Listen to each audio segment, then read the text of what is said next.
Dear colleagues, when all of us last met in January for the annual address, none of us could have imagined what the first half of this year would bring. The COVID pandemic has affected how we live and how we work.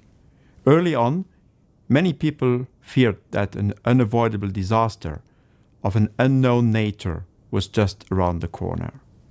And if a looming global pandemic wasn't enough to test us, we had to quickly come to the assistance of Greece after the Turkish leadership decided to use unsuspecting migrants as tools for geopolitical purposes at EU's external borders.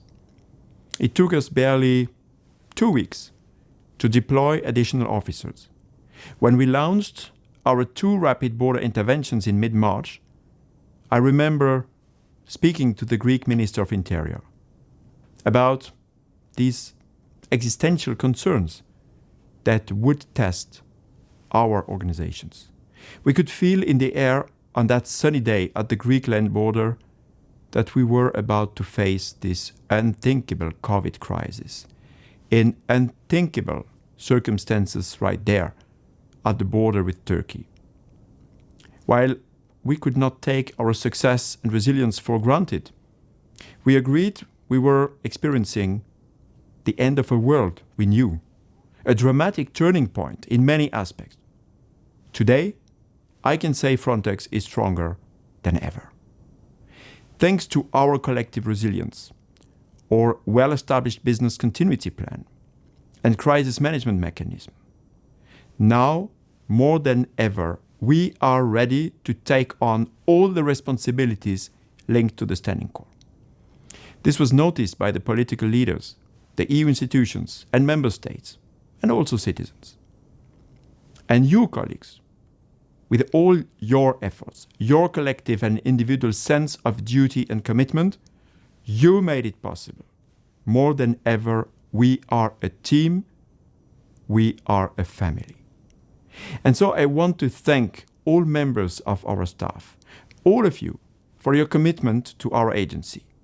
Despite having to deal with the daily challenges of the pandemic, all of you helped us make sure that the agency's essential work did not stop, and we maintained our key operations. Thanks to the invaluable support from ICT, we smoothly shifted to an online environment, where we continue to meet and cooperate virtually. One of our greatest success was the start of the training program for the first 265 recruits of the European Border and Coast Guard Standing Corps. This was a massive undertaking for our colleagues in human resources, capacity building, and ICT. We expect the new recruits to come to Warsaw in September, and then to head for their final training at the National Academy before graduating in December. The Standing Corps will stand ready to be deployed in January 2021. We also moved the Standing Corps recruitment campaign online, and I'm happy to report that we have completed more than 3/4 of all interviews with the remaining candidates. The COVID pandemic has also highlighted the essential role of the external borders in battling health crisis. And it showed that in order for such actions to be truly effective, a European approach is needed. Frontex, as an essential part of this European approach, has assisted in monitoring various restrictive measures. Thanks to the Situational Awareness and Monitoring Division, we supported the European Commission with guidelines for measures to be taken at the borders under COVID. This was a result of situational assessment that presented post-COVID scenarios and impact on our activities. These assessments were an outcome of a truly cross-divisional effort and an example for all of us working in the same spirit of cooperation. They have been seen by our stakeholders as an added value in our joint endeavors to contain the crisis and be able to show resistance at EU level. Dear colleagues, what cannot be overlooked is that in the first half of this year, we became an increasingly operational agency, recognized as a reliable operational partner. I'm very proud of this achievement. We have proven this with 2 truly rapidly deployed rapid border interventions on the Greek land and sea borders in March. I was proud when I learned that the local residents in the Evros region welcomed our officers coming back from one of their shifts with loud cheers and applause. What great testimony of their gratitude to the officers and all of us who made this possible despite the specter of COVID. The difficult tests we all passed during the COVID outbreak will help us continue to grow in the coming years. This will be especially true in the case of the Standing Corps, because most of Europe's planes were grounded due to travel restrictions. Frontex had to come up with creative ways to get people to and from our operations, to ensure rotations of contingents. This was also important for the delivery of sanitary and personal protection equipment needed to ensure the safety of our officers and the people they dealt with. Capacity Building Division organized chartered flights and cooperated with national authorities to make sure this happened.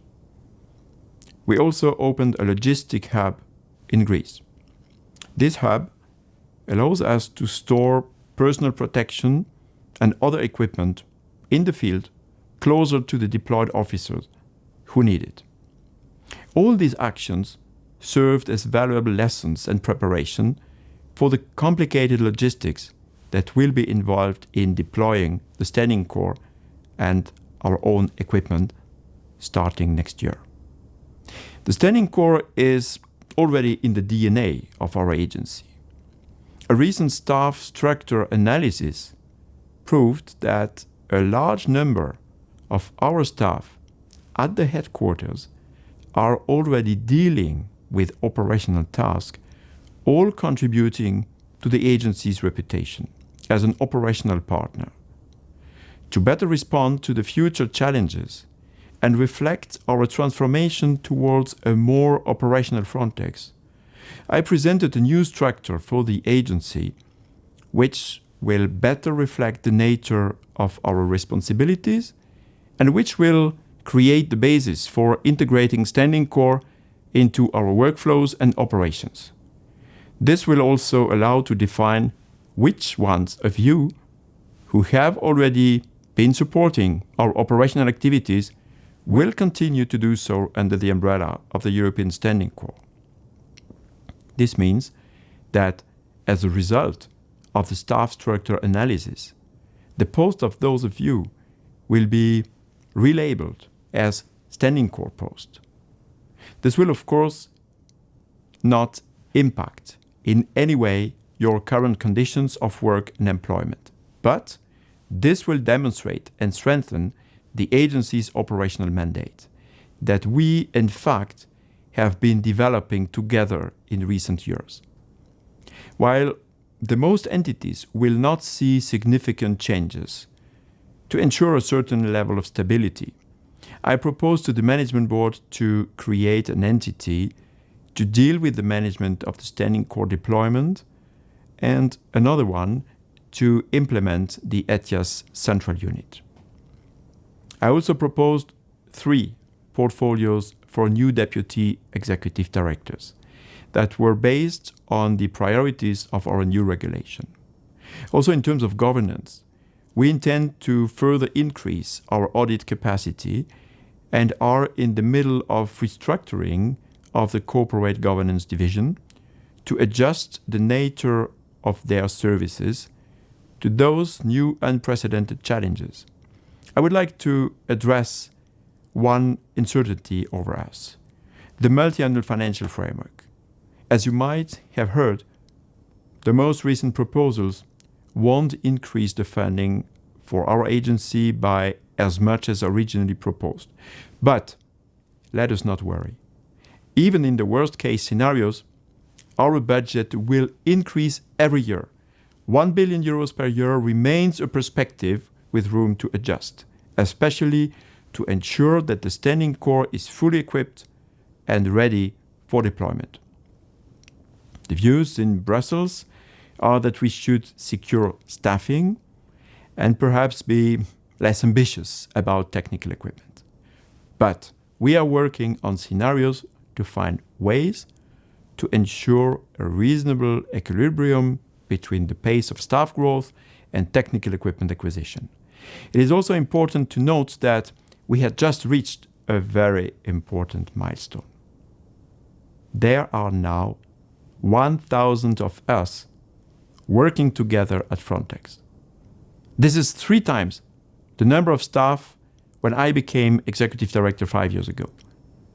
And more importantly, this is just half the number of the people that will be working for Frontex at the end of next year. Yes, there will be 2,000 of us in a year and a half. Looking forward to the coming months, I see many rewarding challenges for all of us.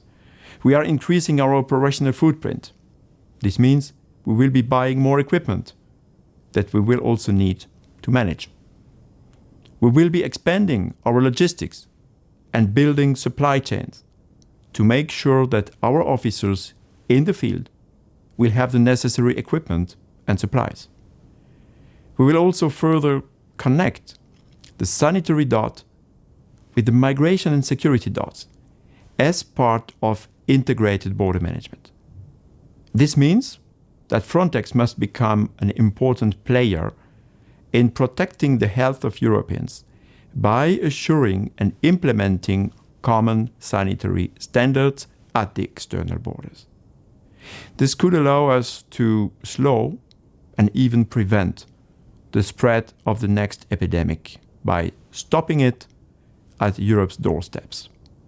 Dear colleagues, last month we moved to the amber phase as part of our exit strategy towards a gradual return to work.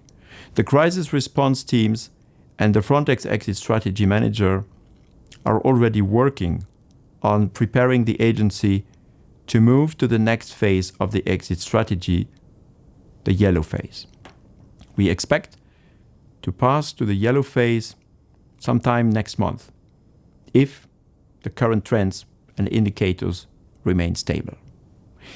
This will mean that we will apply the shift system as a rule for most staff who will return to the headquarters. There will be exceptions for people with underlying health conditions or requiring self-isolation or quarantine, and those with children whose schools are not fully open. We will soon provide more information about the move to the yellow phase. But enough about work. We are now in the middle of the summer. I wish you relaxing time and rest while keeping safe.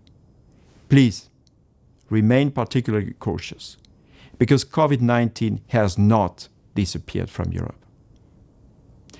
I hope you will have an opportunity to rest and regain strength after the difficulties you and your families had to endure in the recent months. Treasure the time with your spouses and partners, children, relatives and friends, whom you might not have seen for a long time.